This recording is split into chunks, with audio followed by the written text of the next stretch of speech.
Okay, it's my first time. Grabe, tagal na tong Gimit Falls dito sa Samal. Oh, buti hindi pa siya natuyo, no? Hindi siya na-drain or else, yan, hindi na makapunta, maka-experience. So ngayon lang, no? Hmm. Sa ilang dekada ko nang nag-exist sa mundo. Ngayon pa ako napunta dito. Actually, hindi ako ganoon ka-fan sa swimming, sa falls. I mean, fun naman, pero yun nga lang, yung pinaka-standard ko kasi agad ay na-isit sa Aliwagwag Falls. Pero alam ko naman siguro may mas maganda pang falls sa Aliwagwag. Or kung hindi man kasing ganda, at least mas malapit. Ito, Hagimit Falls, no? 150 entrance dito. At hanggang alas 5 lang ng hapon. So, ano ito tayo nakapasok? 4:35 na. So, meron tayong ilang minuto na lang. 25 minutes. So, logi na. Pero, dito na tayo.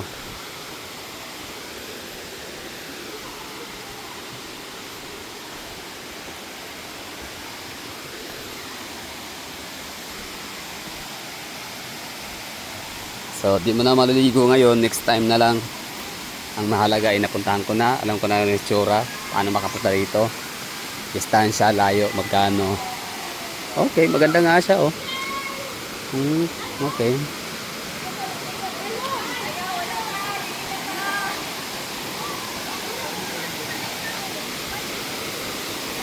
Nine feet, no diving. Nice one. Ayun. Ganda nga pala talaga itong sadya. The best. Saka na.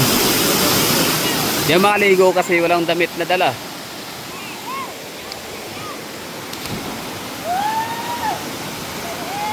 Okay, ito yun ha. Ating first ever Hagimit Falls Adventure. Island Garden City of Samal, Peña Plata District. Malinaw. Sa mga picture kasi na nakita natin, akala ko parang kulay downy or parang kulay malabo. Pero maganda pala siya, oh. Malinaw at mukhang malinis naman. Yan, hapon na. Pero may mga tao pa rin. Siguro mataas mahaba tong area, no? So, tingnan pa natin sa unahan. Saan ba tayo? Dito may mga tao. Baka may mga spot dito, no? Mga diving spot. Okay, meron din falls. Marami nga pala, no? Kalat. Nice one. Pero ang pinagtataka ko dito, okay, komentary naman tayo dito for today's video or sa portion na to. Di ba ito yung natural resources? Bakit siya kinulong? Bakit na siya gated ngayon?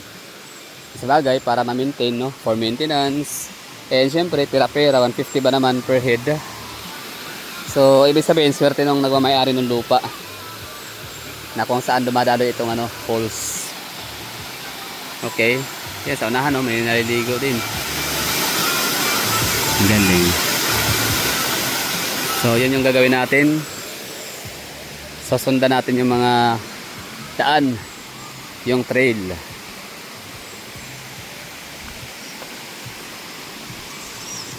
Ganda. Yung pa lang, no? Yung tunog ng agos ng tubig ay nakakatuwa na. Nakaka-relax. Sarap sa tenga. Very satisfying yung sounds. Wow.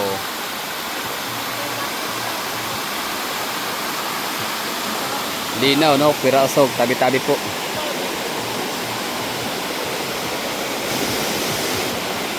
So ano to, nakakulong. So di ko alam kung sino may-ari. Is it private owned or ito siya government owned, no? Ito ba pinamamahalaan ng gobyerno ng Samal Island or ng isang pribadong tao? Paki-comment nga dyan sa mga taga Samal, kayo ho yung makakasagot sa aking curiosity at mga katanungan. Wow, tabi-tabi po. Yan, grabe, lamig. Birausog.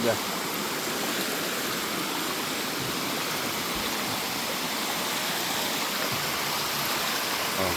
Si Hana, si Pidalino, saka si Marwil. Okay, careful lang baka madulas. Ito pa si MJ Aldot Marwil. Motino, shout out. Wow, ganda dito oh. Pirasog, no? Tabi-tabi po.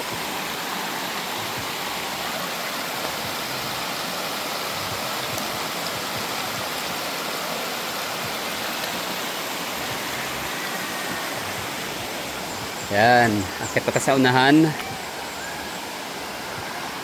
So grabe yung ano no, yung kanyang streamway. Marami no, kalat, hiwa-hiwalay, scattered. So meron dito, meron din doon. And actually, first time ko makita ng ganitong ano ha, ganitong uri ng falls, yung parang ilog lang ang datingan. Hindi talaga sa yung ganun katataas na mga talon. So talon pa rin siya, pero yun nga lang ano siya, parang plating ganyan no, parang plato-plato lang, pile. Di ba? First time ko makita ng ganitong ano ha, sa formation. Personal syempre. Sa mga pictures, marami. Sa mga postcard, sa mga kalendaryo, sa mga yun na nga, mga magazine. Mayroon ako nakita ng ganito. Pero sa personal, first time ko to ngayon. Ang ganda pala talaga ng existing. So akala ko yung mga drawing sa postcard, ano lang siya, yung katang isip lang, imagination, at iginuhit mula sa imahinasyon ng isang manlilikha. Isang artist. O dito may mga ano dito, mga lamisa, sa siguro mga vendor na nagtitiklop na rin or nagliligpit na ang kailang mga paninda. Okay, may ano din ulit dito, structure, parang tulay no, set up style. Wow, pura usog, pura buyag, ganda. Naalala ko tuloy yung ano namin, bahay dati, kasi yung bahay namin mayroong ilog sa gilid. Ilog ha, ilog sapa, hindi yung ano man-made. So natural lang yun, tapos may mga hito pa yun, hito, mga dalag ba, halwan sa Bisaya. Okay.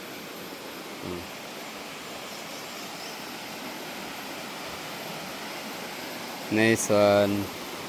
So dito parang hindi ka pwedeng lumangoy. I mean, hindi, parang walang nagtatangkang lumangoy dito kasi nga malumot, may mga algae.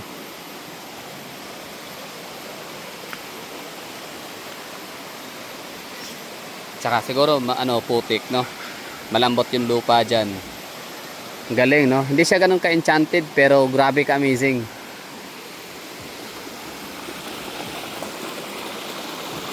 So enchanting pa rin para sa akin, enchanted, parang gano'n no. Parang may hiwaga siya para sa akin. Ang galing. So panigurado may mga ano to dito, may mga nito, mga basta may mga ano diyan, ang tawag dito mga isda. Kung mga sea creatures, so dito naman false creatures ano tatawag diyan. Basta okay, so ito man-made na to, syempre no. Mga footsteps, tulay-tulay. Diba, sabi ko sa inyo, sundan natin yung yung trail.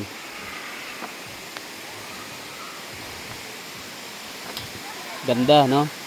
Nakatuwa. So, hindi ako nagsisisi. And 101% ako ibabalik dito. Oh, galing.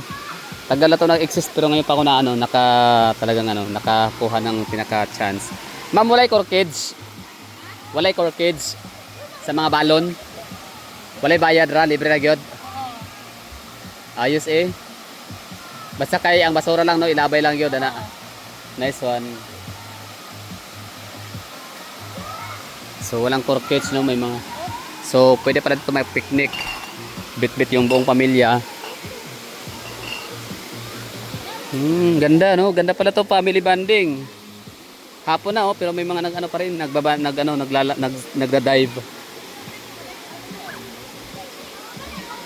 Oh. Nice one. Galing, ang saya ko, sa totoo lang, nakakatuwa. Grabe yung ano, grabe yung kahit pa ano siya, may nakakulong ditong ano, may kahit pa may gate na siya, kahit may mga gatong structure na, may mga trills na siya no, na mga metal. Pero hindi pa rin siya ano, hindi siya natatouch or hindi nasisira yung ano, yung natural view. Galing, galing. So, ayun, congrats no sa salute. Thumbs up no. Kudos sa nakaisip na gawa ng gatong ano trail para mas safe na maglakad dito ang mga tao para titingin-tingin. Wala bayad ang inanin? Naibayad wala. Ana pila daw. Ay ma'am, naibayad na. Naibayad. Ang cottage wala ra. Libre lang. Libre lang daw. Ha? Nang uli na.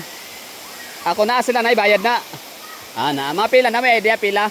Tagpila daw. Ha? 300. Thank you. So 300. Ayun. Pero kung wala kayong 300, medyo ano budget tight kayo, pwede namang ano sa ano na lang, gilid. Asa di pagawasan no? Pagawasan Oo, paggawas na. Okay. So dapat di wala pa ning ano, agi. Sige, agi sa Adam. So ito pala ay palabas na no. So kung susundan ko pala to hanggang sa doon pinakadulo ay pauwi na. So the road lead us to exit no. The trail. So balik tayo. Kasi gusto ko pang explore yung pinakaunahan, pinaka ano meron doon sa ibabaw. Galing, ganda, nakakatuwa, no? Nakataba ng puso. Na makita ng ano, wonder nature.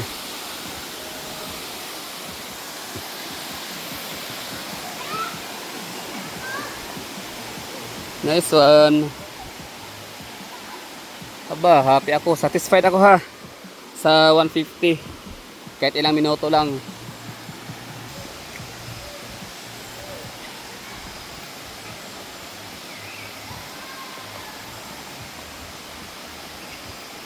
Ibig sabihin hanggang dito na lang siguro yung ano no, pinaka ano nila binibigay na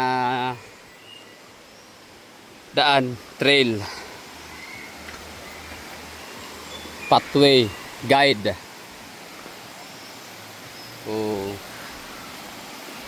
Ganda no. Puwera usog, puwera buyag. So yung mga taga doon, asan sila galing? Saan sila dumadaan? May mga ano pa doon nahiligo. Pero may kawayan, delikado yan. Kung may kawayan, pakaasahan may ahas talaga dyan. Hindi pa naman to ano, exploited na siya in a sense na maraming tao dito pupunta araw-araw. Pero hindi siya community based na lugar no, community based kasi walang nakatira dito, walang bahay.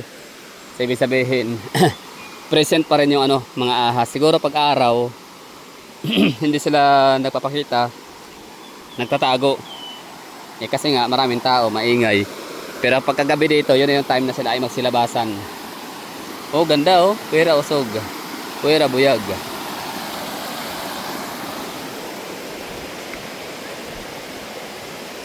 Yun na.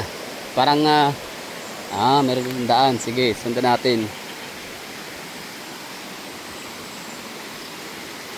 Kaso take your own risk, no? Baka may manunuklaw dito. Time check tayo. 4:52, so pwede pa.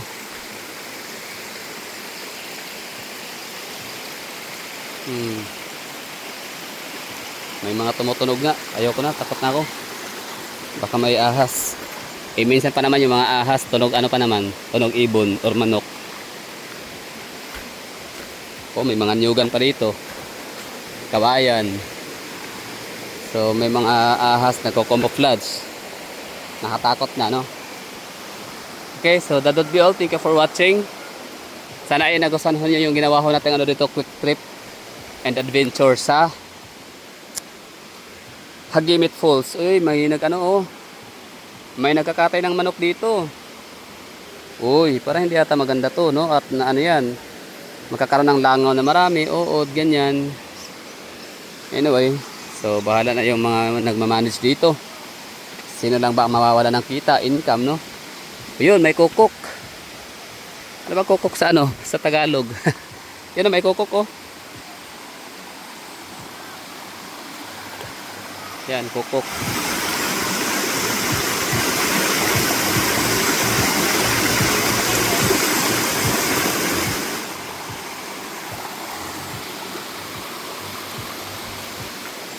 Okay na.